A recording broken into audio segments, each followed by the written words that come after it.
Assalamualaikum warahmatullahi wabarakatuh. Perkenalkan, nama saya Nabila Zara Lubis, NPM 23511084. Saya akan mempresentasikan hasil PPT saya, itu bab 3 langkah-langkah studi kelayakan bisnis. Studi kelayakan bisnis adalah proses sistematis dan ilmiah untuk mengevaluasi potensi keberhasilan suatu ide bisnis. Ini adalah panduan esensial bagi mahasiswa, praktisi bisnis, dan pengambilan keputusan. Oke, kita masuk ke tahap studi kelayakan bisnis yang sistematis. Studi kelayakan bisnis melibatkan serangkaian langkah terstruktur untuk memastikan analisis yang berkomprehensif dan akurat.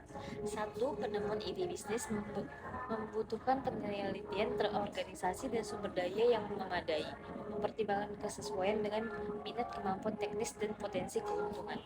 Kedua, studi pendahuluan dan desain, yaitu melakukan studi awal dan merancang kerangka studi kelayakan untuk mengidentifikasi aspek kunci.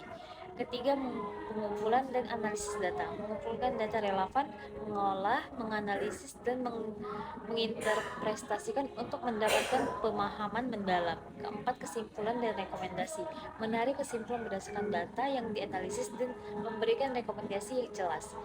Kelima, penyusunan laporan dan pelaksanaan, menyusun studi kelayakan dan melanjutkan ke tahap pelaksanaan bisnis jika layak.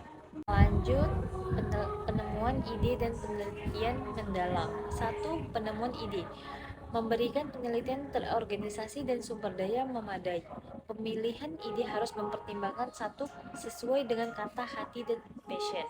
Kedua, kemampuan untuk terlihat secara teknis dalam operasional. Ketiga, keyakinan kuat bahwa ide tersebut akan menghasilkan keuntungan. Kedua, tahap penelitian. Tahap ini adalah inti dari studi kelayakan, memastikan semua aspek telah dieksplorasi. Pertama yaitu satu, mengumpulkan data yang relevan dan akurat. Kedua, mengumpulkan data mentah menjadi informasi berguna. Yang ketiga, menganalisis dan menginterpretasikan data untuk menemukan pola dan wawasan. Keempat itu ada menyimpulkan hasil analisis secara objektif. Kelima, membuat laporan komprehensif dari seluruh proses penelitian.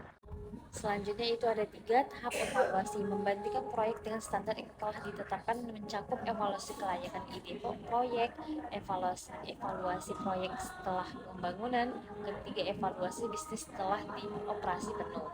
Keempat, pengurutan usulan, memilih usulan bisnis dengan skor kelayakan tertinggi untuk diprioritaskan dan dilanjutkan. Kelima, rencana pelaksanaan, menentukan jenis pekerjaan, tenaga perencanaan, alokasi dan sumber daya, dan kesiapan manajemen untuk eksekusi.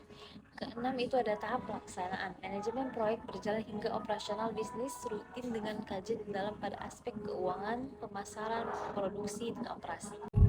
Selanjutnya kita masuk ke perbedaan studi kelayakan bisnis dan rencana bisnis. Memahami perbedaan antara studi kelayakan dan rencana bisnis sangat krusial untuk implementasi yang efektif.